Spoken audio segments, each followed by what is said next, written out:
استغفار، اپنے گناہوں کے لیے رب سے معافی چاہنا کہ اے اللہ مجھ سے یہ گناہ ہوئے ہیں اور میں اس معاملے میں تیرے در پر آیا ہوں، تیرے سامنے حاضر ہوں، اور اے اللہ میں تجھ سے معافی مانگتا ہوں، جو گناہ، جو خطائیں، جو لرزشیں، جو وہ کام جو تو نہیں چاہتا تھا میں نے وہ کر لیے، جو تیری شریعت میں تو نے منع کیا تھا میں نے کر لیا، اے اللہ اس معاملے مجھے معاف کر۔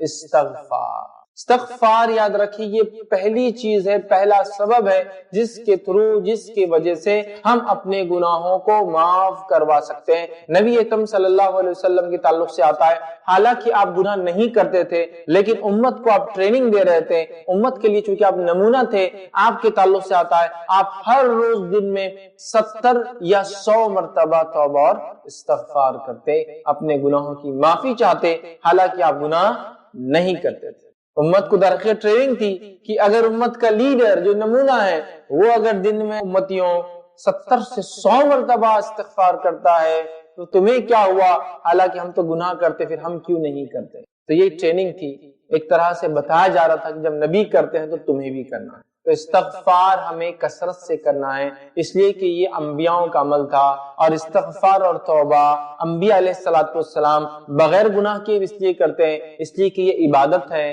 نیک لوگ، محسنین کی یہ خصوصیت ہے کہ وہ بغیر گناہ کے بھی رب سے معافی مانگتے، بغیر گناہ کے بھی معافی مانگتے، اور اسی کا جو ہے نمونہ نبی اکرم صلی اللہ علیہ وسلم زندگی ہے کہ آپ خطائیں گناہ نہیں کرتے اس کے بعد بھی معافی مانگتے۔ تو لہٰذا ہمارے لیے بھی بڑی اہم چیز ہے، اور استغفار جو ہے کسی بھی وقت کیا جا سکتا ہے، الحمدللہ، کسی بھی وقت، کسی بھی گھڑی، کسی بھی پیر، کسی بھی دن، کسی بھی رات، کسی بھی حالت میں، کسی بھی کیفیت میں کیا جا سکتا ہے۔ بلکہ انبیاء علیہ السلام کی زندگی سے ہمیں ملتا ہے جب ان سے کوئی غلطی ہو جاتی، تھوڑی سی چوک ہو جاتی، جیسا یونس علیہ السلام، اللہ رب العزت نے قوم کو عذاب دیں گا، یہ بات کا آپ کو اندیشہ ہوا کہ قوم نے ایمان نہیں لائی تو عذاب آئیں گا، آپ بغیر قوم کو بولے، مطلب اللہ کا حکم آئے بغیر نکل کے بستی سے، اللہ تعالیٰ نے گرفت کر لی کہ ابھی تو ہم نے حکم نہیں دیا، آپ بستی سے نکل گئے، اور آپ نکل گئے اور قوم نے توبہ کر لی پیچھے، تو وہ کشتی جس میں آپ سوار ہو کے جا رہے تھے قوم سے دور، وہ غرق ہو گئی، اور ایک بڑی مچھلی نے آ کے آپ کو نگل لیا۔ تو یونس علیہ السلام مچھلی کے پیٹ میں چلے گئے، اور پھر وہاں سے کہا لا الہ الا انت سبحانک انی کنت من الظالمین، وہاں سے آپ نے اپنے رب کو آواز کہ لا الہ الا، کہ اے اللہ تیرے سوا کوئی معبود برحق نہیں، الا انت، تیرے سوا کوئی معبود برحق نہیں، اور یقیناً میں ظالم ہوں سے۔ تو آپ نے اپنی خطا کا اقرار کی، تو رب خوش ہوتا ہے جب اس کا بندہ اس سے معافی مانگتا ہے اور اپنی خطاؤں کا اقرار کرتا ہے کہ یہ مجھ سے ہوا ہے، یہ مجھ سے ہوا ہے، تو اس کا رب اس کو معاف کر دیتا ہے۔ یاد رکھیں ان خطاؤں، سمجھ رہے بات؟ تو یہ بڑی اہم بات تھی، یہ بڑی اہم بات تھی، آپ یاد رکھیں۔ تو استغفار، استغفار، اپنے گناہوں سے معافی مانگنا، یہ بڑی اہم چیز ہے، اس کو ہم کثرت سے کریں، حالانکہ یہ کبھی بھی کیا جا سکتا ہے۔ میں اس کی تفصیلات میں نہیں جاؤں گا، اس لیے کہ میں نے توبہ اور استغفار پہ بتفصیل عنوانات رکھے ہیں، لہٰذا کوئی چاہتا ہے تو میرے عنوان دیکھ لے تاکہ ان کے سامنے وہ مکمل تفصیلی بات اور گفتگو آ جائے۔ آج میں مختصر لے رہا ہوں، لیکن کچھ گھڑیاں، کچھ اوقات، کچھ وقت، کچھ مہینے اسپیشل استغفار کے لیے، آئیے وہ بتا دیتا ہوں آج آپ کو۔ کچھ گھڑیاں، کچھ پل، حالانکہ کبھی بھی کیا جا سکتا ہے، لیکن جیسا دعا کبھی بھی کی جا سکتی ہے، کسی بھی حالت میں کی جا سکتی ہے، لیکن کچھ گھڑیاں، کچھ پل دعا کے لیے خاص ہوتے ہیں۔ تو آئیے استغفار کے لیے کون سی چیزیں خاص ہیں وہ میں آج آپ کے سامنے رکھتا ہوں، اور استغفار کے تعلق سے جو باتیں حدیث میں آتی پہلے ہم وہ دیکھتے ہیں، اور پھر میں اس کے تعلق سے چند باتیں رکھتا ہوں۔ صحیح بخاری کی روایت ہے، نبی اکرم صلی اللہ علیہ وسلم نے فرمایا اور کہا، ابو ہریرہ رضی اللہ عنہ اس حدیث کے راوی فرماتے اور کہتے ہیں، آپ صلی اللہ علیہ وسلم نے فرمایا اس گھڑی کے تعلق سے جو گھڑی میں استغفار خاص طور سے قبول ہوتا ہے۔ آئیے وہ گھڑی کیا ہے، اس تعلق سے آتا ہے کہ آپ صلی اللہ علیہ وسلم فرماتے اور کہتے ہیں، ہمارا رب آسمانی دنیا پر ہر رات نزول کرتا ہے، اللہ تعالیٰ آسمانی دنیا پہ ہر رات نزول کرتا ہے، جب رات کا آخری تہائی حصہ جو ہے باقی رہ جاتا ہے، آخری تہائی حصہ مطلب فجر سے پہلے کا حصہ، جس کو ہم عام طور سے سحر کہتے ہیں، جس میں ہم اٹھ کے رمضان وغیرہ میں روزہ رکھتے ہیں، مطلب سحر کرتے ہیں، کھانا کھاتے ہیں۔ تو آپ نے فرمایا ہمارا رب آسمانی دنیا پر ہر رات نزول کرتا ہے جب رات کا آخری تہائی حصہ باقی رہ جاتا ہے، ٹھیک ہے، تو فرماتا ہے کون ہے جو مجھ سے دعا کرے میں اس کی دعا قبول کروں، کون ہے جو مجھ سے مانگے میں اس کو جو ہے اس کی جھولی بھر دوں، کون ہے جو استغفار کرے یعنی گناہ کی معافی مانگے اور میں اس کو بخش دوں۔ تو گویا یہ کبھی بھی کیا جا سکتا ہے استغفار، لیکن اگر خاص گھڑی آپ کو جاننا استغفار کی، ایسا دعا کبھی بھی کی جا سکتی ہے اس کی خاص گھڑی ہے، تو استغفار کرنے کی خاص گھڑی ہے رات کا آخری حصہ، لاسٹ تھرڈ پارٹ، سمجھ رہا؟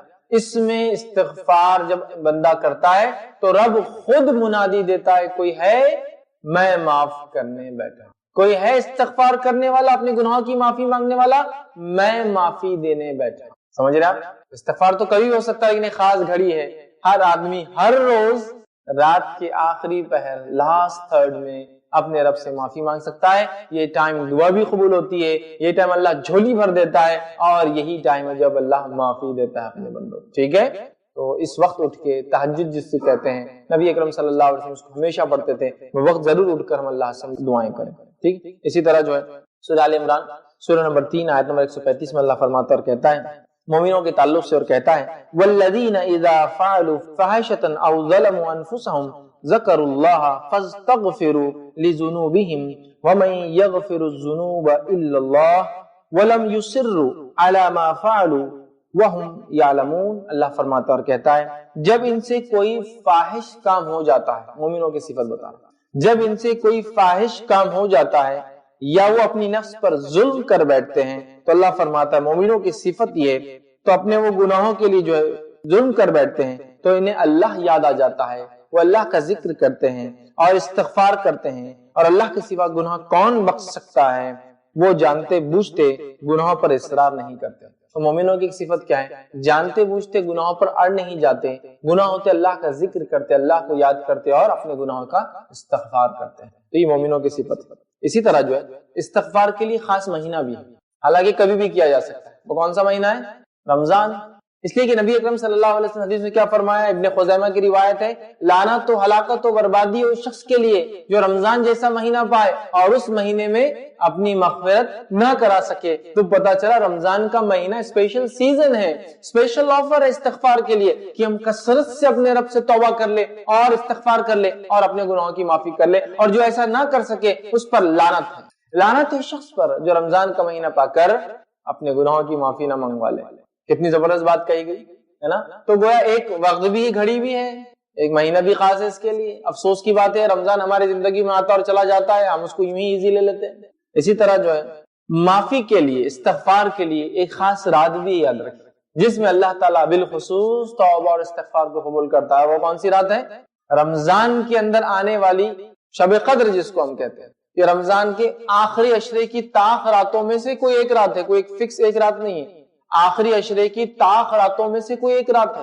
اس میں بھی جب ہم معافی مانگتے اپنے گناہوں سے، رب العزت ہم کو اس معاملے میں معاف کرتا ہے، یاد رکھیے۔ اور آئیے حدیث کے الفاظ کیا ہے، ابن ماجہ کی روایت ہے، مائی عائشہ رضی اللہ عنہا فرماتی اور کہتی ہے کہ نبی اکرم صلی اللہ علیہ وسلم نے جو ہے فرمایا اور کہا کہ اگر مجھے لیلۃ القدر مل جائے، تو حضرت عائشہ نے سوال کیا اگر مجھے لیلۃ القدر مل جائے میں کیا عمل کروں اس کے اندر؟ تو نبی اکرم صلی اللہ علیہ وسلم فرمایا اگر لیلۃ القدر تمہیں مل جاتی ہے تو تم یہ دعا کرو، اللہم انک عفو تحب العفو فاعف عنی، اے اللہ، جس کا معنی اے اللہ بے شک تو بہت معاف کرنے والا ہے، معافی کو پسند کرتا ہے، مجھے معاف کر، مجھے معاف کر۔ تو گویا استغفار کی خاص رات بھی ہے، خاص مہینہ بھی ہے، دن کی ایک خاص گھڑی بھی ہے، لیکن عمومی طور سے استغفار کبھی بھی کہیں بھی کسی بھی حالت میں کیا جا سکتا ہے۔ مرد اور عورتوں کے لیے ایک جیسا ہے، استغفار کے لیے کچھ خاص جملے اور الفاظ بھی ثابت ہیں، ٹھیک ہے، جس میں استغفر اللہ اتنا بھی کہنا کافی ہے۔ نبی اکرم صلی اللہ علیہ وسلم نماز پڑھتے فرض سلام پھیرتے ایک بار کہتے اللہ اکبر اور 3 مرتبہ کہتے استغفر اللہ استغفر اللہ استغفر، یہ ہے نا، تو اتنا بھی کافی ہے۔ اس سے زائد بھی کلمات استغفار کے آتے ہیں، ٹھیک ہے، اس کو آپ دیکھیں اور ان کلمات کو بھی جو ثابت شدہ استغفار کے، وہ کلمات بھی آپ انشاءاللہ العزیز کر سکتے ہیں استغفار، ٹھیک۔ تو پہلا طریقہ اپنے گناہوں کی معافی کا پہلا سبب جو بنے گا انشاءاللہ وہ ہے استغفار، جو کیا ہے اس سے معافی مانگے۔ دوسرا توبہ، اپنے گناہوں کی معافی کے لیے دوسرا سبب جو انشاءاللہ ہم دیکھیں گے وہ ہے توبہ۔ توبہ کیا ہے؟ رجوع کرنا، پلٹنا، عام زبان میں کہوں تو گناہوں کی زندگی سے پلٹ کر نیکیوں کی زندگی کی طرف چلے جانا۔ معصیت سے نکل کر حسنات کی طرف چلے جانا، مطلب گناہوں سے نکل کر نیکیوں کی طرف چلے جانا توبہ ہے۔ پلٹنا، رجوع کرنا، ٹرن لینا، اس کو کہتے ہیں توبہ۔ مطلب اللہ کی طرف توبہ کرو، مطلب اللہ کی طرف پلٹ جاؤ، اپنے گناہ جو تم نے کیے اس کی معافی مانگو، اپنے زندگی کو چینج کر دو، جو گناہ کی زندگی سے گزر رہے تھے اس کو نیکی کی طرف جو ہے بدل دو، یہ معنی ہے توبہ کا، سمجھ رہا؟ تو توبہ یہ بڑا اہم ذریعہ ہے، یاد رکھیے۔ اور توبہ کے تعلق سے ایک عقیدہ یہ ہے کچھ لوگوں کے نزدیک، کچھ مذاہب میں، کہ ہر انسان گناہگار ہوتا ہے، لہٰذا اس کو ایک قربانی میں یقین کرنا پڑتا ہے جب اس کی توبہ قبول ہوتی ہے، ایسا وہ مانتے ہیں۔ جبکہ اسلام نے الحمدللہ یہ کہا کوئی انسان گناہگار نہیں ہے، سب اپنے ماں کے پیٹ سے جب پیدا ہوتے ہیں پیور ہوتے ہیں، معصوم ہوتے ہیں۔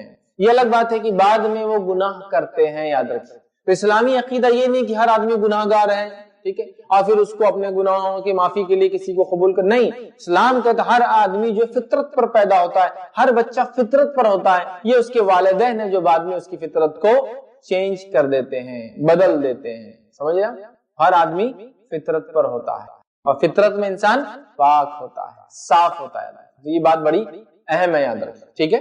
تو اسلام یہ کہتا ہے کہ ایک آدمی گناہگار نہیں ہوتا، یاد رکھیے، پیدائش گناہگار نہیں ہوتا، یہ بعد میں جو ہے وہ معصیت کرتا ہے، گناہ کرتا ہے اور اپنی جو ہے آخرت کو بگاڑ لیتا ہے، لیکن اس کے لیے راستہ ہے توبہ کرے، رب سے معافی مانگے۔ اب توبہ اور استغفار کا بڑا گہرا تعلق، توبہ پرانی زندگی سے پلٹ کے نئی کی طرف آنا، گناہوں سے پلٹ کر نیکیوں کی طرف آنا، استغفار اب جب پلٹ گیا تو معافی کیسے مانگے گا جو پہلے ہو چکا، اس کے لیے استغفار، کثرت سے استغفار کرنا، ٹھیک۔ تو توبہ اور استغفار یہ بڑی اہم چیز ہے، یاد رکھیں۔ تو دوسرا سبب ہمارے گناہوں کی معافی کا وہ ہے استغفار، ہم کثرت سے اپنے رب سے استغفار کریں، یاد رکھیں۔ تو توبہ یہ دوسرا راستہ، یاد رکھیں، معافی کا گناہوں میں۔ اور یاد رکھیں انسان جو ہے غلطیوں کا پتلا ہے، کوئی بھی انسان، غلطیاں کرنا ہماری فطرت کا پارٹ ہے، لیکن توبہ کر کے ان غلطیوں کو ہم معافی کی طرف بدل دیتے ہیں، ان غلطیوں کو، ان خطاؤں کو نیکی میں بھی کبھی بدل سکتے ہیں، یاد رکھیے۔ اور سورہ نور سورہ نمبر 24 اور آیت نمبر 31 میں اللہ رب العزت فرماتا اور کہتا ہے وَتُوبُوا إِلَى اللَّهِ جَمِيعًا أَيُّهَا الْمُؤْمِنُونَ لَعَلَّكُمْ تُفْلِحُونَ، اے مومنوں تم سب کے سب مل کر اللہ سے توبہ کرو تاکہ اللہ فرماتا ہے تم فلاح پاؤ۔ تو یہاں اللہ رب العزت نے اس بات کی وضاحت کر دی وَتُوبُوا إِلَى اللَّهِ جَمِيعًا أَيُّهَا الْمُؤْمِنُونَ، اے ایمان والو تم سب کے سب اپنے رب سے توبہ کرو تاکہ تم فلاح پاؤ۔ تو گویا فلاح کا راستہ توبہ ہے، یاد رکھیں، فلاح کا راستہ توبہ ہے، کامیابی کا راستہ توبہ ہے۔ ہم کیا سمجھتے ہیں ہم گناہ تھوڑی کرتے سے توبہ کیوں کریں؟ نبی اکرم صلی اللہ علیہ وسلم کے تعلق سے آتا ہے آپ دن میں 70 مرتبہ یا اس سے زائد توبہ کرتے، سمجھا، 70 مرتبہ یا اس سے زائد توبہ کرتے۔ توبہ بڑی اہم چیز ہے، یاد رکھیے، یہ انبیاء کا طریقہ، یاد رکھیے۔ اسی طرح سورہ حجرات سورہ نمبر 49 آیت نمبر 11 میں اللہ فرماتا کہتا ہے وَمَن لَّمْ يَتُبْ فَأُولَٰئِكَ هُمُ الظَّالِمُونَ، اور جو توبہ نہیں کرتے وہی لوگ ظالم ہیں۔ جو توبہ کرتے ہیں وہ فلاح پاتے ہیں، جو توبہ نہیں کرتے وہی لوگ کیا ہے؟ ظالم ہیں، یاد رکھیں۔ توبہ نہیں کرنے والے لوگ در حقیقت ظلم کرتے ہیں، وہ ظالم ہیں، اپنے نفس پہ ظلم کرتے ہیں، اپنے آپ پہ ظلم کرتے ہیں، سمجھ رہے ہیں؟ تو توبہ کرنا یہ بڑی اہم چیز ہے، یاد رکھیے، یہ انبیاء کا طریقہ ہے، یہ انبیاء کا منہج ہے، یہ ان کا راستہ ہے۔ وہ گناہ نہیں کرتے تھے پھر بھی اپنے رب سے کثرت سے توبہ کرتے تھے، یاد رکھیں، ٹھیک ہے۔ اسی طرح آئیے توبہ کا دروازہ کب تک کھلا ہے؟ توبہ کے فضائل وغیرہ میں نے کافی لیکچرز میں رکھا ہوں۔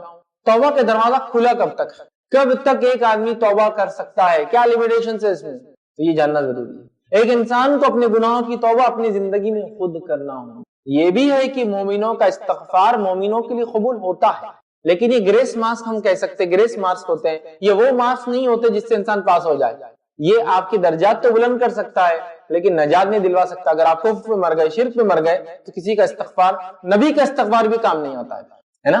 وہ خود کرنا پڑے گا بہت ساری چیزیں۔ کفر میں ہے تو توبہ کر کے اسلام کی طرف آنا پڑے گا، دین فطرت کی طرف آنا پڑے گا۔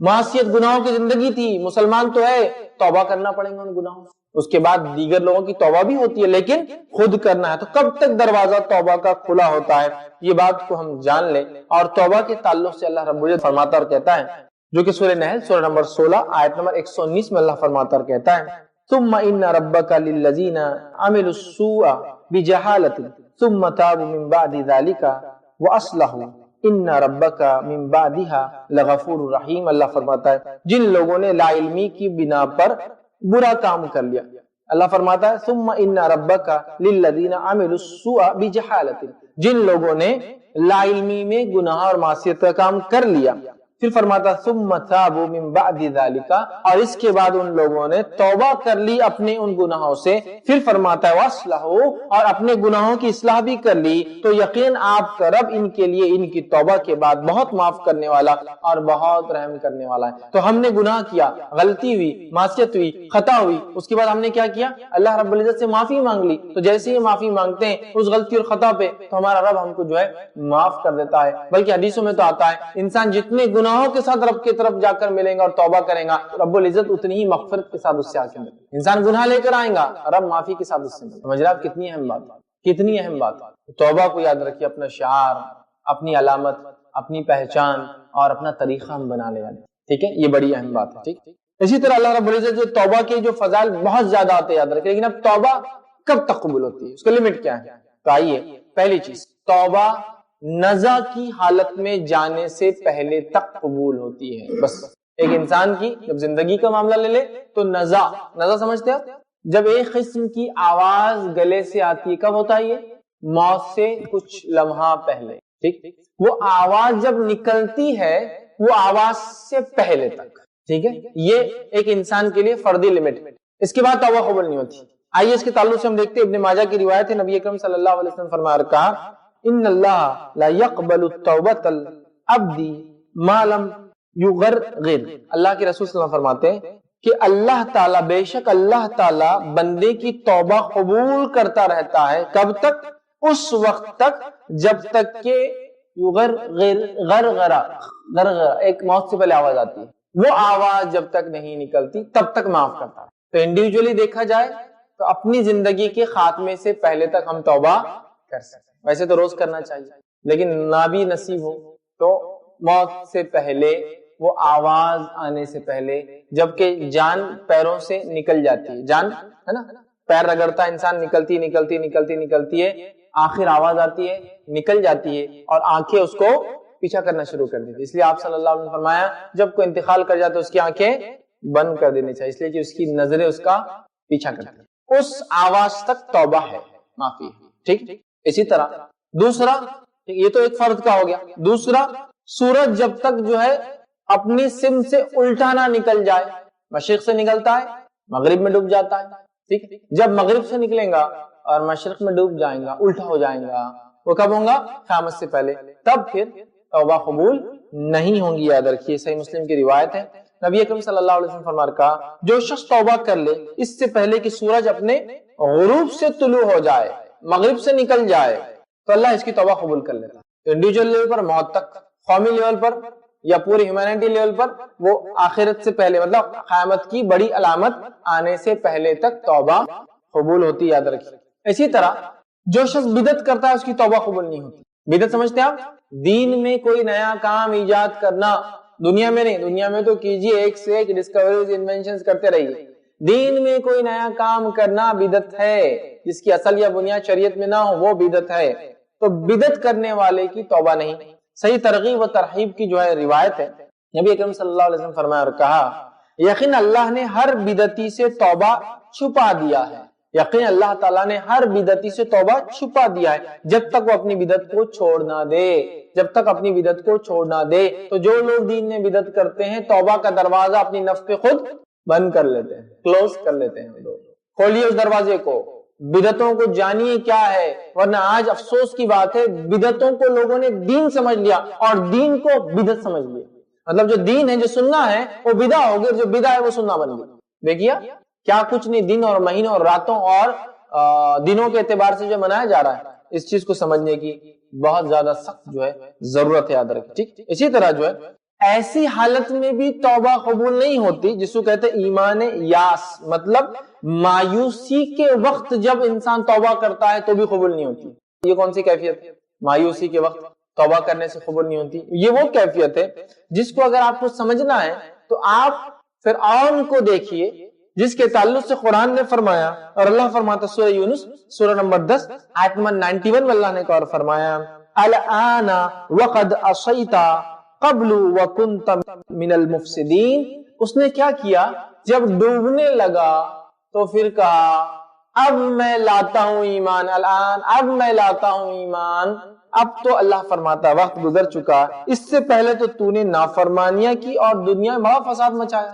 موسیٰ علیہ السلام نے جو وعدے کیے سب کچھ ہو گیا، اب ڈوب رہا ہے، آخر تک لڑتا رہا، ڈوبتے وقت کیا کہہ رہا ہے؟ اب میں الان، اب میں وہ بات پہ ایمان لایا جو مجھ سے کہا جا رہا تھا۔ کیا جواب آ رہا ہے؟ اب کچھ فائدہ نہیں۔ تو ایسے وقت جب مایوسی ہو جاتی ہے، کوئی راستہ نظر نہیں آتا ہے، اب توبہ کرے تو ایسی توبہ بھی اللہ قبول نہیں کرتا، فرعون کی قبول نہیں ہوئی، کیونکہ اب کوئی چارہ ہی نہیں تھا نا۔ اب وہ کئی نشانیاں دیکھنے کے بعد گرفت میں آ چکا تھا، یاد رکھیں، ٹھیک ہے۔ اور سورہ مومن سورہ نمبر 40، سورہ غافر جس کو کہتے ہیں، تو ہمارے رب کے عذاب کے دیکھ لینے کے بعد ایمان نے انہیں نفع نہ دیا۔ اللہ کا عذاب دیکھنے کے بعد ایمان لانا، چونکہ ایمان لانا گناہوں کی معافی ہے نا، اب نفع نہیں دیتا۔ ایسا ایمان مثال کے طور پہ عذاب آ رہا ہے، پھر قوم کہے میں ایمان لاتی ہوں تو معافی نہیں ہوتی۔ عذاب آنے سے پہلے اس کی علامتوں کو دیکھ کر معافی مانگ لے تو قبول ہوتی۔ قوم یونس، بادل آئے، بادل آتے ہی دوسری قوموں کا کیا حال تھا؟ جب بادل آئے تو عاد اور سمود بولے اوہ اب بارش آنے والی ہے، اب کھیتیاں لہلائیں گی، اب پھل آئیں گے۔ وہ یہ تھے، قوم یونس سمجھ گئی یہ خطرناک ہے، یہ بادل خوشخبری نہیں لائے، فوراً توبہ کر لیا، علامت دیکھ کر توبہ کی۔ آیا نہیں تھا، ابھی شروع ہوا تھا، لیکن جب آ جاتا ہے عذاب، زلزلہ شروع ہو گیا، رب بولے اللہ مجھے معاف، تب اللہ جو ہے معاف ہو۔ فرعون ڈوب رہا ہے، کرالان، اب فائدہ نہیں اس کا، ٹھیک ہے۔ تو توبہ اس سے پہلے، ٹھیک۔ اور توبہ کے تعلق سے یاد رکھیں 3 شرائط ہم جانتے ہیں۔ پچھلے گناہوں پہ نادم ہونا، جو گناہ کر رہا ہے چھوڑ دینا اور اگلی بار وہ گناہ نہیں کرنا، یہ ہے توبہ کی کنڈیشن۔ پچھلے گناہوں پہ نادم ہونا، جو گناہ کر رہا ہے چھوڑ دینا، اگلی زندگی میں گناہ نہیں کرنا، مطلب نادم ہونا، توبہ کرنا اور اگلی بار نہ دہرانا، یہی اس کی کنڈیشن، یہی اس کی شرائط۔ اور بندوں کا حق آ گیا تو 4th کنڈیشن ایڈ ہو جائیں گی، کیا ہے؟ بندوں کا حق آ گیا تو بندوں کا حق واپس کرنا۔ تو پتا چلا کسی کی زمین لی، توبہ کر لی، اللہ سے نہیں ہوتا، واپس دینا پڑے گا۔ وہ مر گیا تو اس کے وارثوں کو، ہوتا ہے نہیں تو مر گئے بولے اب کیا ضرورت، ان کے وارثوں کو ریٹرن کرنا پڑے گا آپ۔ تو بندوں کے معاملے میں 4th کنڈیشن ایڈ ہو جاتی ہے، وہ کیا ہے؟ چیز کو لوٹانا، گالی دی تو معافی مانگ لینا، غیبت کی تو جا کر معافی مانگ لینا، مال دیا تھا تو جا کر ادا کر دینا، کم از کم بولنا میں نہیں دے پا رہا ہوں۔ اسی طرح زمین لی تھی ہڑپی تھی، دے دینا نہیں، ہمارے پشتوں میں کسی نے کیا تھا تو ان کی پشتے جو ان کو دینا پڑے گا، ہمارے دادا نے لے لی تھی تو اب ان کے پوتے زندہ ہے نا، ان کو دینا پڑے گا، نہیں سکتے، وارث ہے نا وہ حقدار ہے۔ بہرحال اس کو ہم سمجھے، یاد رکھیں۔ تیسری چیز گناہوں کے معافی کے لیے جو سبب بنتی ہے، تیسری چیز کیا ہے؟ وہ اعمال کرنا جن سے قرآن و سنت میں بتایا گیا توبہ اللہ تعالیٰ گناہوں کو معاف کرتا ہے۔ ویسے کئی اعمال ہیں، الحمدللہ سے میں نے ایک پورا لیکچر لیا تھا گناہوں کو مٹا دینے والے اعمال، یقیناً میں اب اس کو دہراؤں گا نہیں، بس سرسری طور سے بیان کر رہا ہوں کہ وہ اعمال کرنا جن اعمال سے قرآن اور سنت میں یہ بتایا گیا ہے کہ اس سے معافی ملتی ہے، وہ اعمال کا کرنا، جو کہ کئی ہیں، میں نہیں دہرا سکتا ہوں پورے، بس مختصر خالی بتا رہا ہوں آپ کو میں۔ اللہ رب العزت سورہ ہود سورہ نمبر 11 اور آیت نمبر 114 114 میں فرماتا اور کہتا ہے دن کے دونوں جو ہے سروں میں نماز قائم کرے اور رات کی کئی ساعتوں میں بھی یقیناً نیکیاں برائیوں کو مٹا دیتی، ان الحسنات یذہبن السیئات، یقیناً نیکیاں گناہوں کو جو ہے مٹا دیتی ہے۔ یہ نصیحت حاصل کرنے والوں کے لیے، تو یہاں کہا ان الحسنات یذہبن السیئات، نیکیاں گناہوں کو مٹا دیتی ہے۔ تو اچھے کام کرے، اچھے اعمال کرے، اس سے خود بخود گناہ معاف ہوتے ہیں۔ جیسے مثال کے طور پر آپ صلی اللہ علیہ وسلم فرماتے ہیں جو شخص اچھے سے وضو کرتا ہے تو تمام گناہ جو اعضاؤں سے ہوئے، جہاں وضو کا پانی لگتا ہے جھڑ جاتے ہیں، حتیٰ کہ پلکوں سے پانی گرتا ہے تو پلکوں کے گناہ جھڑ جاتے ہیں، ہاتھوں سے پانی گرتا ہے تو ہاتھوں کے گناہ، سمجھا؟ وضو کرنے سے، نماز کو جانے سے، ایک نماز سے دوسری نماز کے بیچ کیے گئے صغیرہ گناہ معاف ہو جاتے، اور ہر جمعہ سے دوسرے جمعہ اس کے بیچ کیے گئے صغیرہ گناہ معاف ہو جاتے، سمجھ رہے ہیں؟ تو یہ بڑی اہم بات ہے کہ وہ اعمال کرنا جن اعمال کے تعلق سے قرآن و سنت نے بتایا گیا کہ اس سے گناہ معاف ہوتے ہیں۔ جیسے مثال کے طور پر موطا امام مالک کی روایت ہے، نبی اکرم صلی اللہ علیہ وسلم فرمایا کہا کیا میں تمہیں ایسے اعمال نہ بتا دوں جن سے گناہ مٹا دیے جاتے ہیں، اور فرمایا ان کے ذریعے درجات بھی بلند ہوتے ہیں۔ وہ کیا ہے؟ تو آپ نے فرمایا تکلیف کے وقت بھی اچھی طرح وضو کرنا، گناہ معاف ہو جاتا، تکلیف کے وقت بھی اچھی طرح وضو کرنا۔ دوسرا فرمایا مسجدوں میں دور سے چل کے آنا نماز کے لیے، مسجدوں میں دور سے چل کے آنا نماز کے لیے۔ پھر فرمایا نماز کے بعد نماز کا انتظار کرنا، یہی رباط ہے، یہی رباط ہے۔ کیا فرمایا؟ تکلیف کے بعد بھی وضو کرنا، پیدل چل کے مسجد آنا اور نماز کے بعد دوسری نماز کا انتظار کرنا، مطلب ایک نماز ہوگی ظہر تو اثر کا انتظار میں رہنا کہ اثر کا وقت ہے، کہیں چپ نہ ہو جائے، بھول نہ ہو جائے، انتظار نہیں رباط ہے۔ اور امام نووی فرماتے ہیں کہ رباط کا معنی ہے یعنی یہی در حقیقت اپنے آپ کو اللہ کی اطاعت پر نفس کو روکنا ہے، رباط کا معنی ہوتا ہے یہی اپنے نفس کو اللہ کی اطاعت پر روکنا ہے، یہ اس کا معنی، ٹھیک ہے۔ تو یہاں دیکھیے نماز کا تذکرہ آ رہا ہے، تو وہ اعمال کرنا جن اعمال کے کرنے سے قرآن اور سنت نے بتایا گیا گناہ معاف ہو جاتے ہیں، وہ اعمال کرنا جن اعمال سے قرآن اور سنت نے بتایا گیا، میں کیوں کہہ رہا ہوں یہاں من مانے چلے ہوئے سب اعمال، یہ کر لیں گے تو اتنا فائدہ، وہ کر لیں گے اتنا فائدہ، ثابت ہونا ضروری ہے، یا تو رب کا فرمان ہو یا تو نبی کا فرمان ہو، یاد رکھیے تب وہ ہوں گا۔ ہم نہیں بول سکتے کس اعمال سے کیا ہو سکتا ہے، اپنی عقل نہیں لڑا سکتے، اپنی طرف سے ایجاد نہیں کر سکتے، یہ گناہ کبیرہ سنگین جرم ہوگا، یاد رکھیے، سمجھ رہے ہیں بات؟ تو لہٰذا ہم جو ہے وہ اعمال کرے جس سے قرآن اور سنت نے بتایا گیا گناہ معاف ہوتے ہیں۔ چوتھی چیز مشکلات، ٹھیک ہے، یا جس کو کہیں گے اور مشکلات، تکلیفیں، مصائب، یہ چوتھا وہ ریزن ہے، وجہ ہے جن سے ہمارے گناہ معاف ہوتے ہیں، یہ چوتھا سبب ہے جن سے گناہ معاف ہوتے ہیں، ٹھیک ہے۔ مشکلات، مصائب، تکلیفیں جو آتی ہیں انسان کو، وہ انسان کے گناہ معاف کروا دیتی ہے۔ صحیح مسلم کی روایت ہے، نبی اکرم صلی اللہ علیہ وسلم نے فرمایا اور کہا، حدیث کے الفاظ ہے، کسی مومن کو کوئی کانٹا چبھ جائے یا اس سے بڑی کوئی تکلیف جو ہے پہنچے تو اللہ اس کی وجہ سے اس کے درجات بلند کر دیتا ہے، اس کی وجہ سے اس کے گناہ معاف کر دیتا ہے۔ درجات بلند، گناہ معاف، اور گناہ معاف ہونے سے درجات خود بخود بلند ہوتے ہیں۔ درجات بلند، گناہ معاف ہوتے ہیں۔ کس وجہ سے درجات بلند ہوتے ہیں اور گناہ معاف ہوتے ہیں؟ سمجھ رہا؟ تکلیف، مشکلیں، مصائب، پریشانیاں جب بھی مومن کو آتی ہے، حتیٰ کہ کانٹا چبھتا ہے نا، کانٹا کتنا چھوٹا ہوتا ہے، کانٹا بھی اگر چبھتا ہے تو اس کا اجر ملتا ہے، لیکن یہ یاد رکھیے مصائب، مشکل و تکلیف اجر کب ملتا ہے؟ یہ کنڈیشنل ہے، جب صبر کیا جائے۔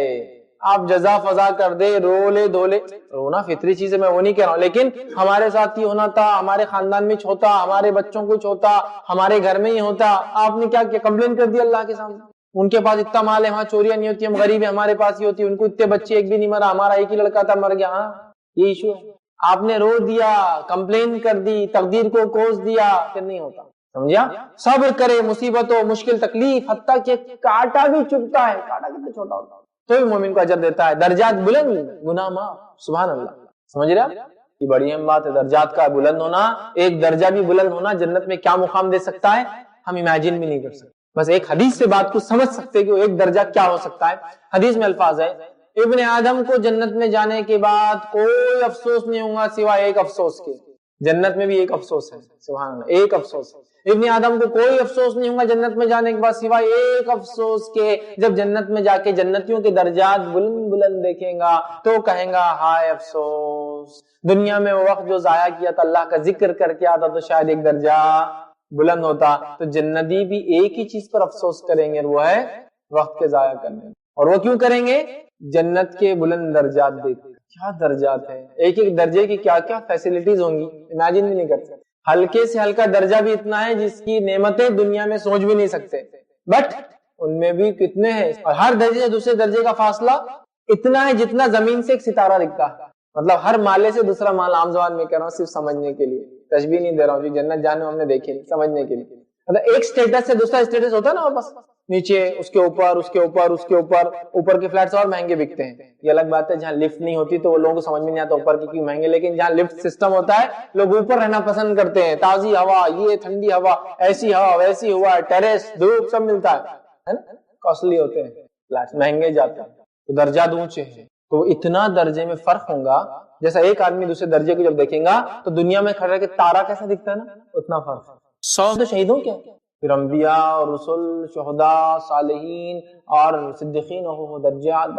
اتنے درجے جس سے کہیں جائے، سمجھ رہے ہیں؟ تکلیف، مصیبتیں، پریشانیاں آتی ہیں، صبر کیجیے، اور گناہوں کی معافی کا ذریعہ بنتی ہے۔ اللہ رب العزت سورہ آل عمران میں فرماتا، سورہ نمبر 3 آیت نمبر 195 195 میں، اور کہتا ہے، تو وہ لوگ جنہوں نے ہجرت کی اور اپنے گھروں سے نکالے گئے اور انہیں میرے راستے میں ایذا، تکلیف دی گئی اور لڑے اور قتل کیے گئے، یقیناً ان سے ان کی برائیاں ضرور دور کر دوں گا۔ صحابہ کے بارے میں کیا فرمایا؟ وہ لوگ، اللہ فرمانا، وہ لوگ جنہوں نے ہجرت کی، اپنے گھر سے نکالے گئے میرے راستے میں تکلیف پہنچی، لڑے اور خود قتل کیے گئے، ان لوگوں کے ضرور میں جو ہے گناہ معاف کر دوں، گناہ معاف۔ جو تکلیف سے ہجرت بھی ایک تکلیف ہے، ساری چیزیں تکلیف سے معافی ملے گی۔ صحیح بخاری کی روایت ہے، نبی اکرم صلی اللہ علیہ وسلم فرماتے اور کہتے ہیں جس مسلمان کو بیماری یا اس کے علاوہ کسی چیز کی وجہ سے تکلیف پہنچتی ہے تو اللہ اس کے گناہ ایسے ہی گرا دیتا ہے جیسے درخت کے پتے گر جاتے، سوکھا درخت ہو، جو انسان بیمار ہو جاتا ہے تو اس کے گناہ اللہ ایسے جھڑا دیتا ہے جیسا ایک سوکھے درخت کو آفرانے سے پتے گر جاتے ہیں۔ تو بیماری بھی مومن کو فائدہ دیتی کب؟ جب وہ صبر کرے، جزا فضا نہیں، صبر کرے۔ اسی طرح صحیح بخاری کی روایت ہے، نبی اکرم صلی اللہ علیہ وسلم فرماتے اور کہتے ہیں مومن کو جو بھی درد، تھکاوٹ، بیماری، پریشانی، تکلیف پہنچتی ہے، حتیٰ کہ جو غم اسے پریشان کر دیتا ہے، آپ فرماتے پریشان کر دیتا ہے، تو اللہ ان کے بدلے میں اس کی خطاؤں کو معاف کر دیتا ہے۔ رنج، غم، تکلیف، تھکاوٹ، بیماری، پریشانی، کچھ بھی آتا ہے، ہمارے گناہ معاف ہو جاتے ہیں۔ ٹھیک ہے۔ اسی طرح ایک روایت میں جو صحیح مسلم کی روایت ہے، نبی اکرم صلی اللہ علیہ وسلم ایک صحابیہ کے پاس گئے جو بیمار تھا۔ جب صحابیہ کے پاس گئے، وہ بیمار تھی، تو وہ جو ہے بخار کے تعلق سے برا بھلا کہنے لگی، چونکہ وہ کانپ رہی تھی، حدیث میں آتا ہے شیورنگ، کانپ رہی تھی۔ تو آپ صلی اللہ علیہ وسلم فرمایا تم کانپ رہی ہو، کیا بات ہے؟ تو کہا اللہ کے رسول دیکھیے نا، یہ بخار نے مجھے جو ہے ایسا کر دیا۔ تو آپ صلی اللہ علیہ وسلم فرمایا کہا بخار کو برا مت کہو، اس لیے کہ اس سے تو تمہارے گناہ معاف ہوتے ہیں، لیکن اس کا ہرگز مطلب نہیں بخار آنے کی دعا کرنی چاہیے۔ ایک صحابی نے دعا کر لی تھی، حدیث میں آتا ہے ایک صحابی تھے بہت بیمار ہو گئے، نبی اکرم صلی اللہ علیہ وسلم پہنچے، کہا کیا بات ہے، کیا ہوا؟ تو کہا اللہ کے رسول صلی اللہ علیہ وسلم میں نے دعا کی اللہ جو بھی میں نے گناہ کیے دنیا میں میری جھڑتی لے لے، آخرت کے لیے کچھ نہ۔ تو کہا ایسا کیوں کیا تم نے، اسی وجہ سے بیمار ہو، ایسا کیوں کہا تم نے؟ تم یہ کہتے ربنا آتنا فی الدنیا حسنۃ وفی الآخرۃ حسنۃ وقنا عذاب النار، اے اللہ میرے لیے دنیا بہتر کر اور میری آخرت بہتر کر، اور دنیا بہتر کر اور آخرت بہتر کر اور مجھے آنکھ کے عذاب سے۔ ربنا آتنا فی الدنیا حسنۃ وفی الآخرۃ حسنۃ، کہا ایسا کیوں کہا کہ دنیا میں دے دے؟ تو مانگنا نہیں چاہیے، لیکن آ جائے تو اس سے برا بھلا نہیں کہنا چاہیے، علاج بھی کرنا چاہیے، چونکہ علاج کرنا سنت ہے اس کا، لیکن جب آتا ہے تو گناہوں کی معافی ہوتی ہے۔ اور آپ نے فرمایا بخار کو برا مت کہو، یہ گناہوں کی ایسی معافی کرا دیتا ہے، ایسے گناہوں کو انسان سے دور کرتا ہے جیسے بھٹی لوہے سے میل کچیل کو، اس کے جس کو کہیں گے برائی کو، جب لوہا زمین سے نکلتا ہے اس میں اور بھی چیزیں ہوتی ہیں، جب اسے گرم کیا جاتا ہے تو مٹی وغیرہ نکل جاتی ہے، لوہا الگ نکلتا ہے۔ جس طرح سے لوہے کو آگ پاک صاف کر دیتی ہے، اسی طرح سے انسان جب جو ہے بخار آتا ہے تو گناہ اس کے جھڑ جاتے ہیں۔ ٹھیک، اسی طرح جامع ترمذی کی روایت ہے، نبی اکرم صلی اللہ علیہ وسلم نے کہا مومن مرد اور عورت اپنے نفس، اولاد اور مال کی آزمائش میں مبتلا رہتا ہے۔ مومن مرد اور عورت مبتلا رہتا ہے کس میں؟ اپنی نفس، اولاد اور مال کی آزمائش میں مبتلا رہتا ہے، یہاں تک کہ جب وہ اس حال میں اللہ سے ملے گا کہ اس پہ کوئی گناہ باقی نہیں رہے گا۔ مومن مرد اور عورتیں اپنی جان، مال اور اولاد میں مشقت، مشکلیں، تکلیف، مصیبت، پریشانیاں، بیماریاں آتی رہتی، جب رب کے پاس جاتا ہے اس پہ کوئی گناہ باقی نہیں رہتا۔ کیوں؟ یہ تکلیفوں کے سب معاف، سمجھ رہے؟ سب معاف کر دیا جاتا ہے ان تکلیفوں کی وجہ سے۔ آپ سمجھیے اس بات کو، بڑی اہم چیز ہے یاد رکھیں۔ تو ہم مشقتیں، مشکلیں، تکلیفیں، مصائب آئے، صبر کریں، انشاءاللہ بدلیں۔ پانچواں عمل جس کے کرنے سے انشاءاللہ ہمارے گناہ معاف کر دیے جاتے ہیں، پانچواں سبب جو ہے گناہوں کی معافی کا، وہ یہ غلطی پر شرمندگی کا اظہار کرنا۔ ہمارے پاس تو گناہ کے شرمندگی بھی نہیں، احساس بھی نہیں کہ گناہ ہے۔ سب سے ریئل ایشو تو یہ ہے کہ گناہ ہے، احساس بھی نہیں ہے۔ شرمندگی ہونا خود گناہ کی معافی کا ایک سبب ہے، ریزن ہے، معلوم آپ کو؟ آئیے اس کے لیے واقعہ دیکھتے ہیں، اور واقعہ ہے موسیٰ علیہ السلام کا، اس بات کو سمجھنے کے لیے کہ نادم ہونا کتنا اہم ہے۔ ہم لوگ اکثر نادم نہیں ہوتے بلکہ اور ڈر جاتے ہیں، ہاں کیے کیا کرتے ہیں۔ نادم ہونا کتنا اہم چیز ہے، سنیے سورہ قصص سورہ نمبر 28 آیت نمبر 15۔ اللہ رب العزت فرماتا کہتا ہے اور موسیٰ علیہ السلام ایسے وقت شہر میں آئے جبکہ شہر کے لوگ غفلت میں تھے، مطلب دوپہر کا وقت، سب دھوپ ہوتی تھی مصر میں، لوگ گھروں میں رہتے تھے، سوتے آرام کرتے تھے۔ اس وقت شہر میں داخل ہوئے جب لوگ غفلت میں تھے، یہاں دو آدمیوں میں لڑتے ہوئے پایا، دو آدمی لڑ رہے تھے، ایک تو ان کے ساتھیوں میں سے تھا اور ایک ان میں سے تھا جو ان کے دشمنوں میں سے تھا، مطلب ایک بنی اسرائیل سے تھا اور ایک قبطی جو مصری تھے جو قتل کر دیتے تھے بنی اسرائیل کے بچوں کو، دشمن تھے، دشمنوں میں سے تھا۔ ٹھیک، تو موسیٰ علیہ السلام کے رفیق، مطلب وہ جو قومی انسان تھا، وہ جو بنی اسرائیل کا انسان، رفیق نے دشمن کے خلاف ان سے فریاد کی کہ یہ مجھے مار رہا ہے، میری آپ حفاظت کریے۔ تو موسیٰ نے اسے مکہ مار دیا. موسیٰ علیہ السلام بیچ میں گئے, چھڑانے لگے, لیکن وہ جو خپتی تھا وہ سر چڑھا ہوا تھا, اور یہ بیچارہ بنی اسرائیلی تو غلام تھا, مار رہا. موسیٰ علیہ السلام نے پش کرنا چاہا اور وہ لگ گیا پنچ, مکہ لگ گیا. تو اللہ نے فرمایا, تو موسیٰ نے جو اسے مکہ مارا جس سے وہ مر گیا, جگہ پہ اس کی ڈیتھ ہے. ایکسیڈنٹل ڈیتھ, ان انٹینشنل ایکسیڈنٹل ڈیتھ, نہ چاہتے ہوئے بھی ہو گیا, مکہ مارا. اور انبیاء علیہ السلام یاد رکھیے جسمانی اعتبار سے بہت قوی, مکمل اور طاقتور انسان ہے. طاقتور نبی اکرم صلی اللہ علیہ وسلم کو ایک بار دیکھا گیا اتنا شدید بخار, اتنا شدید کہ جتنا 2 آدمیوں کا آتا ہے. تو آپ صلی اللہ علیہ وسلم نے فرمایا مجھے 2 آدمیوں کے برابر بخار آتا ہے. تو کہا اجر اور ثواب, تو کہا 2 کے برابر ہی ملتا ہے, 2, اور قیامت کے اعتبار سے ہر آدمی 100 کے برابر ہو جائے گا. تو اس طرح نبی اکرم صلی اللہ علیہ وسلم کی طاقت 200 آدمیوں کے برابر ہو جاتی ہے. سمجھے آپ؟ تو 2 کے برابر آتا ہے ایکسٹریم بخار. سمجھو ہمارا بخار ہوتا ہے 100 ڈگری, تو آپ کا 200 ڈگری جاتا ہے. ہمارا 38 سے بڑھ کے 39 40 جاتا ہے نا, وہ فارنہائٹ میں بخار گنتے ہیں ہم لوگ, لیکن عام طور سے ڈگریز میں دیکھیں تو 38 ڈگری باڈی کا ٹیمپریچر, 37 38 نارمل ٹیمپریچر ہے. اس سے زیادہ بڑا تو فارنہائٹ کے حساب سے پھر وہ 100 101 102 ہم گنتے ہیں. ٹھیک, بہرحال سیلسیس میں نہیں ہوتا ہے. تو آپ کو ڈبل بخار آتا ہے. تو انبیاء بہت پاورفل ہوتے ہیں. نبی اکرم صلی اللہ علیہ وسلم کا ایک مشہور واقعہ جو مکے میں ہوا, رکانہ بن عبد یزید رضی اللہ عنہ جو ابھی ایمان نہیں لائے تھے, ڈیل ڈال میں بہت قوی اور ہیکل تھا, بہت مضبوط, بہت اتنے مضبوط کہ اگر ان کے سامنے کوئی آدمی ہو تو پیچھے دکھتا نہیں تھا وہ کھڑا ہوا ہے, اتنے تھے, بڑے تھے. اور عرب ایسے جسامت میں بہت زیادہ تھے. ایک روایت میں آتا ہے کہ عمر ابن خطاب کا بائسپ عام آدمی کے تھائس کے اتنا تھا, بائسپ اتنے بڑے ہوتے. اور عمر جب چلتے تھے تو لگتا تھا گھوڑے بیٹھے, مطلب اتنی ہائٹ زیادہ تھی کہ لگتا تھا کسی ماؤنٹ پہ کسی چیز پر سوار ہو کے جا رہے ہیں, بہت تھے. تو رکانہ بن عبد العزیز بہت طاقتور, اور عرب کے سب سے مشہور ریسلر, مطلب نمبر 1 ہیوی ویٹ ٹائٹل, کیا بول سکتے ہیں. رکانہ اسلام کی دعوت دی تو کہا اگر تم مجھ سے کشتی لڑ لو اور مجھے ہرا دو تو میں ایمان قبول کروں. تو آپ سب نے کہا اچھا ایسا ہے, آ جاؤ. رکانہ آئے. اب چونکہ یہ اتنے بڑے تھے کہ صحابہ کہتے کہ آپ سب دکھ رہے بھی نہیں تھے پیچھے سے, آپ سب ایک میڈیم تھے, آپ بہت زیادہ ایسے مطلب جس کو کہیں گے بڑے انسان نہیں تھے جسامت کے اعتبار سے, میڈیم خط تھا, میڈیم ہائٹ تھی, میڈیم کلر تھا, ہے نا, بال سیدھے بھی نہیں تھے اور کرلی بھی نہیں تھے, میڈیم تھے, ویوز جیسے تھے, ہر چیز آپ کی ایوریج تھی. آپ ایک ایوریج ہیومن بینگ تھے. رکانہ اسپیشل ہیومن بینگ ہے جسامت کے اعتبار سے, آپ سب دکھ بھی نہیں تھے. اب جیسے پہلا داؤ رکانہ چلنے لگے اس سے پہلے چت ہو گئے. تو ایک منٹ میں رک جاؤ, کچھ تو کوئی غلطی ہوئی, پھر سے کھیلیں گے. مطلب فرسٹ انہوں نے کہا یس, اور آپ سے پہلا داؤ چلا رکانہ نیچے, تو ان کو لگا کچھ تو بھی خواب دیکھ رہا, خیال ہے. تو کہا ایک منٹ کچھ تو مجھے لگ رہا میں ذہنی طور سے وہ ہو گیا, پھر سے کریں گے. ٹھیک ہے, ونس مور. پھر دوسرا ایک ہی داؤ چلے, پھر چت کر دیا. کہا نہیں پھر کچھ تو بھی غلطی ایسا لگ رہا, تم جادوگر تو نہیں ہے نا, ایک بار پھر کرتے ہیں. تھرڈ ٹائم کیا, پھر چت کر دیا. تو کہا میں ایمان لاتا ہوں تم پر, انہوں نے گواہی دے دی, کیونکہ انہوں نے کہا کوئی عام انسان مجھے ایسا کر ہی نہیں سکتا. انبیاء اسپیشل جسمانی اعتبار سے بہت طاقتور. تو موسیٰ علیہ السلام نے کیا کیا, دھکا دینا چاہا بٹ پنچ لگ گیا, مر گیا. اب دیکھیے موسیٰ علیہ السلام کی کیا کیا. قال هذا من عمل الشیطان, فوراً کہا یہ تو شیطانی عمل تھا. یہ نہیں کہا کہ اچھا ہوا تو میرے دشمن قوم سے تھا, میری قوم کو مارا. کہا یہ تو شیطانی عمل تھا, کسی کو بھی مارنا غلط ہے. تو کہا قال هذا من عمل الشیطان, یہ تو شیطانی عمل تھا. پھر کہا انہم عدو مضل مبین, تو موسیٰ نے کہنے لگے یہ تو شیطانی کام ہے.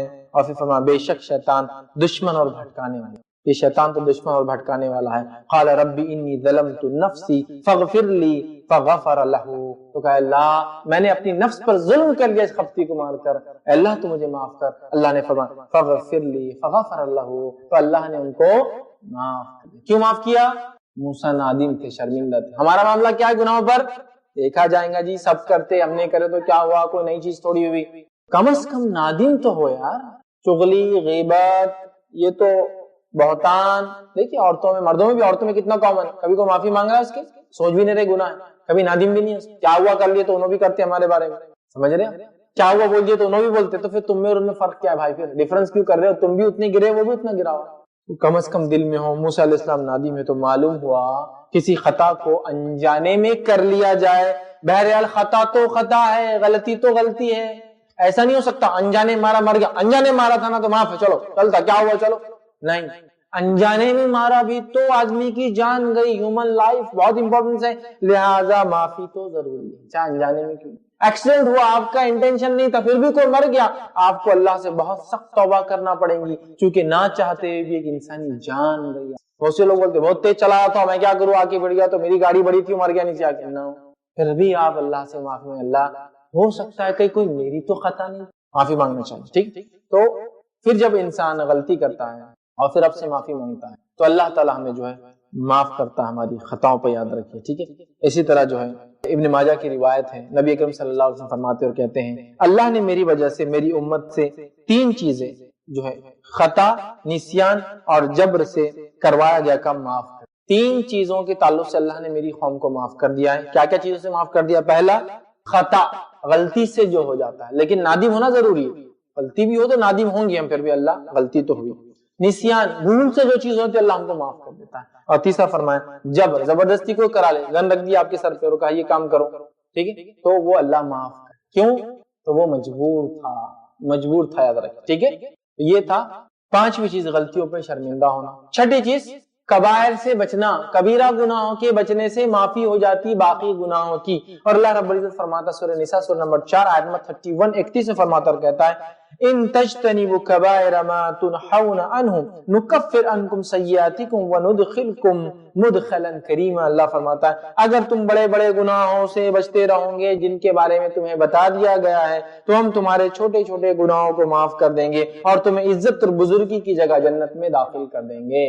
اگر تم بڑے بڑے گناہوں سے بچتے رہو جنہیں بتا دیا گیا ہے تو ہم چھوٹے گناہ معاف کر دیں گے۔ تو گویا بڑے گناہوں سے بچنے سے چھوٹے گناہوں کی معافی مل جاتی ہے۔ بڑے گناہ کیا ہوتے ہیں؟ کبائر کسے کہتے ہیں اس میں اختلاف ہے علماء کا، لیکن عمومی طور سے کبائر ان گناہوں کو کہا جاتا ہے جن گناہوں کے تعلق سے یا تو کوئی شرعی حد ہو، جیسا چوری کیا تو ہاتھ کاٹ دو مطلب کبیرہ گناہ، یا تو لعنت کی گئی ہو، حد قائم کی گئی ہو، ٹھیک ہے۔ اسی طرح جو ہے جہنم کی وعید کی گئی ہو، یہ عمل کرنے جہنم میں جائیں گا، سمجھ رہے بات کو۔ اسی طرح توبہ کو لازم قرار دیا گیا ہو، ومن لم یتب، جو غیبت کرے، چغلی کرے، کسی کو نک نیم دے، وہ جب تک توبہ نہ کرے معاف نہیں ہوں گا نا، تو معافی کا حکم دیا گیا ہو توبہ کا، ایسے اعمال کو گناہ کبیرہ کہتے ہیں۔ لیکن اس میں بھی اختلاف ہے، لیکن جنرلی کہا جاتا ہے جن پہ جہنم کی وعید آئی ہو، جن کے لیے توبہ لازم ہو، جن کے لیے جو ہے سزا کوئی نافذ کی گئی ہو، یہ وہ گناہ ہیں جو کبائر میں گنے جاتے ہیں۔ تو کبائر سے بچنا انشاءاللہ العزیز ہمارے گناہوں کی معافی کا سبب بنتا ہے۔ 7واں عمل گناہوں سے معافی کا سبب 7 کیا ہو سکتا ہے؟ وہ یہ ہے مومنوں کی ہمارے لیے دعا۔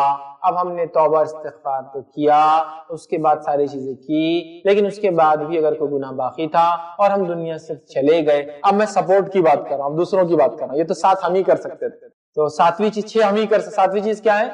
مومنوں کی دعا، مومنوں کا استغفار مومنوں کے حق میں قبول ہوتا ہے، ٹھیک ہے، قبول ہوتا ہے، ٹھیک ہے۔ سورہ حشر سورہ نمبر 49 آیت نمبر 10 میں اللہ فرماتا ہے اور کہتا ہے اور ان کے لیے جو ان کے بعد آئے جو کہیں گے اے ہمارے رب ہمیں بخش دے اور ہمارے ان بھائیوں کو بھی جو ہم سے پہلے ایمان لا چکے ہیں، اور ایمان والوں کی طرف سے ہمارے دل میں کینہ نہ ڈال، اور اے ہمارے رب بے شک تو جو ہے شفقت کرنے والا، بہت رحم کرنے والا ہے۔ تو مومن لوگ دوسرے مومنوں کے تعلق سے اپنے بارے میں کیا کہتے ہیں؟ اے ہمارے رب، وہ کہتے ہیں ربنا اغفر لنا ولاخواننا الذین سبقونا الایمان، اے اللہ ہمیں اور ہم سے پہلے ایمان لانے والوں کو معاف کر، ولا تجعل فی قلوبنا، اور ہمارے دلوں کے اندر ان کے تعلق سے کوئی گلا شکوہ نہ رکھ، کوئی برائی نہ رکھ۔ تو وہ اپنے لیے دعا کرتے ہیں اور گزرے ہوئے مومنوں کے لیے دعا کرتے ہیں۔ کون؟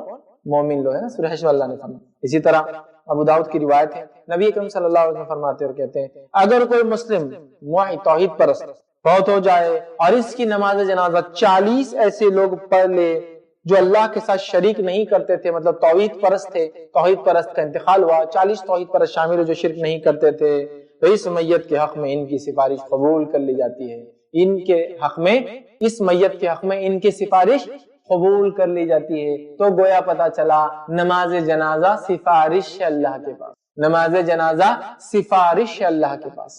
کیا سفارش ہے؟ اللہ اس کو معاف کر دے اور سمجھ رہے آپ بات؟ ٹھیک ہے، تو نماز جنازہ سفارش ہے۔ جب 40 لوگ نماز جنازہ کس کی پڑھ لیتے ہیں تو اللہ اس سفارش کو قبول کرتا ہے، توحید پرست۔ اسی طرح جو مشرکین کے لیے استغفار کرنا جائز نہیں، مومنوں کے لیے آپ کر سکتے ہیں، اللہ میرے والد کو، والدین کو، دادا کو، پردادا کو، ہمارے خاندان والوں کو، مومنوں کو جو زندہ اور مردہ ان کی مغفرت کر، ان کے گناہ معاف کر، اس طرح سے آپ دعا کر سکتے ہیں۔ مرنے کے بعد حدیث میں آتا خبر میں دفنانے کے بعد منکر نکیر سوالات کرنے آتے، تو اپنے بھائی کے سوال و جواب میں آسانی کے لیے دعا کرو آپ صلی اللہ علیہ وسلم خبر میں دفنانے کے بعد دعا کرو. تو اس سے پتا چلا مومنوں کی دعا مومنوں کے حق میں قبول ہوتی ہے. ٹھیک ہے, لیکن مشرکین کے لیے استغفار جائز نہیں ہے. ٹھیک ہے, سورہ توبہ سورہ نمبر 9 آیت نمبر 113 میں اللہ نے فرما رکھا ہے نبی کو اور دوسرے مسلمانوں کو جائز نہیں کہ مشرک یا شرک کرنے والوں کے لیے اللہ سے مغفرت کی دعا مانگے. مطلب جو شرک میں مر جائے ان کے لیے بات ہو رہی ہے, جو توبہ کر لے وہ ایک الگ ہے, مر جائے ان کے لیے دعا ایک مومن نہیں مانگ سکتا, اگرچہ وہ رشتہ دار ہی کیوں نہ ہو, چاہے وہ رشتہ دار کیوں نہ ہو, معافی نہیں ہوگی اس امر کے ظاہر ہونے کے بعد کہ وہ جہنمی ہے. جب وہ مرے ہی کفر پر اور شرک پر تو پھر ظاہر ہے کہ وہ جہنمی ہے, ان کے لیے دعائے مغفرت قبول نہیں کی جاتی ہے. ٹھیک ہے, 8واں پوائنٹ ہمارے گناہوں کی مغفرت کے لیے جو وجہ بن سکتا ہے وہ یہ میت کے لیے کیے گئے اعمال. اب یہ تو تھا ایک مر گیا میں, مرنے کے بعد لوگ دعائیں کر رہے ہیں, اب میت کے لیے کیے گئے اعمال بھی میت کو فائدہ دیتے ہیں, مغفرت کا ذریعہ بن سکتے ہیں. صحیح مسلم کی روایت ہے, نبی اکرم صلی اللہ علیہ وسلم فرمان کہا جب انسان مر جاتا ہے تو اس کے اعمال اس سے منقطع ہو جاتے ہیں, کٹ کر دیے جاتے ہیں, ختم کر دیے جاتے ہیں, مگر 3 چیزیں ایسی ہیں کہ موت کے بعد بھی انسان کو فائدہ پہنچتا ہے. پہلا صدقہ جاریہ, دوسرا نفع بخش علم, اور تیسرا وہ اولاد, نیک اولاد جو اس کے لیے دعا کرے. 3 چیزوں کا معاملہ چلتا رہتا ہے مرنے کے بعد بھی. کیا کیا چلتا رہتا ہے کہ صدقہ جاریہ, جو کوئی کام کر کے گیا جو ایسا جس سے ہیومینٹی یا کوئی بھی فائدہ اٹھا رہے ہیں اس کا اجر ملتے رہتا ہے. دوسرا ایسا علم جس سے لوگ نفع اٹھائے وہ بھی ملتا رہتا ہے. تیسرا نیک اولاد جو اس کے لیے دعا کرے. تو پتا چلا بعد میں کار خیر جو کر کے گیا اس کا اجر ملتا ہے. تو اگر زندہ لوگ مردہ کے نام سے بھی کوئی کار خیر کرے تو بھی اجر ملے گا. حدیث میں آتا ہے ایک شخص کا اللہ کے رسول صلی اللہ علیہ وسلم میری والد کا ایک روایت میں والدہ کا انتقال ہوا ہے, کیا کروں؟ تو کہا کنواں کھدوا دو, چونکہ عرب میں پانی کی سخت ضرورت ہوتی ہے. کیا ثواب ملے؟ کہاں. کسی نے ایک سوال کیا اللہ کے رسول میرے والدہ کا انتقال ہوا ہے تو اب میں کیا کروں؟ تو کہا تیرے والدہ زندہ ہوتے تو کیا کرتے؟ تو کہا صدقہ کرتے. تو کہا تو پورا کر دے, اس کا اجر نہیں ملے گا, ہے نا. اسی طرح آتا ہے کوئی میت نے اگر نظر کے روزے مانگے ہیں تو کوئی چاہے تو اس کے نظر کے روزے رکھ سکتا ہے, اس کا اجر نہیں مل جائے گا. تو کچھ ایسی عبادتیں ہیں جو مل جاتی ہے. اسی طرح عمرے اور حج کا اگر ارادہ ہو میت کا یا نہ بھی ہو تو انسان کا خواہش تو ہوتی ہے ہمیشہ دل میں, تو اگر کوئی اس کے وارث کر دے یا کوئی بھی مسلمان اس کے بدلے میں حج عمرہ کر دے اس کا بھی اجر انشاءاللہ اس کو ملے گا. لیکن ہر بدنی عبادت ٹرانسفریبل نہیں, یہ بات واضح ہونا ہے. بدنی عبادتوں میں جو میت کو ملتی ہے ٹرانسفر ہوتی ہے وہ وہی ملیں گی جو بتائی گئی ہے, اس کے علاوہ نہیں.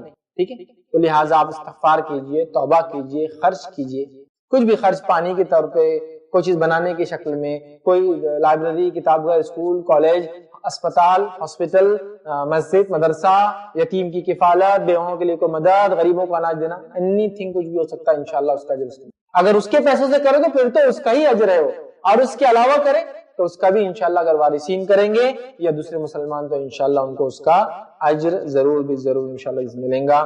سورہ نجم سورہ نمبر 53 آیت نمبر جو ہے 38, 39 اور 40 میں اللہ فرماتا ہے, 38 to 40 میں اللہ فرماتا ہے کوئی شخص کسی کا بوجھ نہیں اٹھائے گا, اور یہ کہ ہر انسان کے لیے وہی ہے جس کی اس نے کوشش کی, اور یہ کہ بے شک اس کی کوشش عنقریب دیکھی جائے گی. ملے گا تو وہی جو انسان نے کوشش کی ہے. لیکن کچھ ایسی چیزیں ہیں جو نبی نے بتا دی ایکسپشنل ہے, وہ بھی مل سکتی ہے, جس میں کون سی بدنی عبادت اور کون سی مالی عبادت کرنے سے, مالی خرچ کرنے سے, بدنی عبادت کرنے سے ملے گا وہ بتا دیا گیا ہے. اور ایصال ثواب, کیا کیا ایصال ہو سکتا ہے میت کو, اس کی تفصیلات دیکھنا تو میرا ایک تفصیلی عنوان ہے, ایصال ثواب حقیقت اور بدعت, اس کو آپ ضرور دیکھیں تو اس میں پتہ چلے. 9th پوائنٹ, 9واں سبب جس کی وجہ سے انشاءاللہ ہمارے گناہ معاف ہو سکتے ہیں وہ ہے شفاعت النبی, نبی اکرم صلی اللہ علیہ وسلم کی شفاعت. تو 6 تو زندگی کے میں نے رکھے, 7واں کوئی دوسرا کرے, 8واں کوئی ہمارے لیے خرچ کرے, عمل کرے مرنے کے بعد, مطلب مر گیا اس کے بعد 2, اب یہ 9واں پہنچنے کے بعد, مطلب دوبارہ اٹھائے جا رہے قیامت میں. تو شفاعت النبی, نبی اکرم صلی اللہ علیہ وسلم کی شفاعت بھی ہمارے حق میں انشاءاللہ قبول ہوں گی. اور نبی اکرم صلی اللہ علیہ وسلم کس کی شفاعت کریں گے؟ جو ان کے طریقے پر چل کر آیا. ان کے طریقے کی مخالفت کر کے آنے والے کیا نبی شفاعت کریں گے؟ ہرگز نہیں. اور نبی شفاعت کیوں کریں گے؟ کیونکہ ان کا رب انہیں اس کا حکم دیں گا. ایسا کیوں کریں گا اللہ؟ یہ اللہ اعزاز دیں گا انسانیت کو بتانے کے لیے کہ یہ میرے سب سے محبوب ترین تھے, اس لیے میں ان سے شفاعت, اس کو شفاعت کبریٰ کہتے ہیں, سب سے بڑی شفاعت جو نبی اکرم صلی اللہ علیہ وسلم سے ہی شروع ہوئی اور آپ کی کریں, اور آپ سے ہی میزان قائم ہے, اور آپ سے ہی جنت کا دروازہ کھلا. شفاعت, سفارش نبی کی عادت. صحیح مسلم کی روایت ہے, آپ صلی اللہ علیہ وسلم فرمان کا ہر نبی کی ایک دعا مستجاب ہوتی ہے, اور ہر نبی نے وہ دعا دنیا میں کر لی. ہر نبی کی ایک دعا اللہ سنتا ہی ہے, اور ہر نبی نے وہ دعا دنیا میں مانگ لی ہے. اور میں نے اپنی دعا کو قیامت کے لیے اپنی امت کی سفارش کے لیے چھپا کر رکھا ہے, تو یہ سفارش اس کے حق میں قبول ہونے والی ہے جس نے اللہ کے ساتھ شرک نہیں کیا ہوگا۔ تو ہر نبی کو ایک دعا ملی تھی، اس نے دنیا میں یوز کر لیا۔ میں نے ایک دعا آخرت میں چھپا کر رکھی ہے جو میں نے اپنے لیے نہیں اپنی امت کے لیے رکھی ہے، تو وہ دعا میری سفارش کی ہر امتی کے لیے قبول ہوں گی، بس اس نے شرک نہیں کر کے آیا ہوں گا۔ تو مشرک کے لیے نبی کی دعا کچھ بھی کام نہیں آئیں گی، اور اللہ رحم کرے ہم شرک دولت سے کرے جا رہے اور کہہ رہے نبی ہمیں سفارش کر دیں گے، کہاں سے کریں گے مشرک؟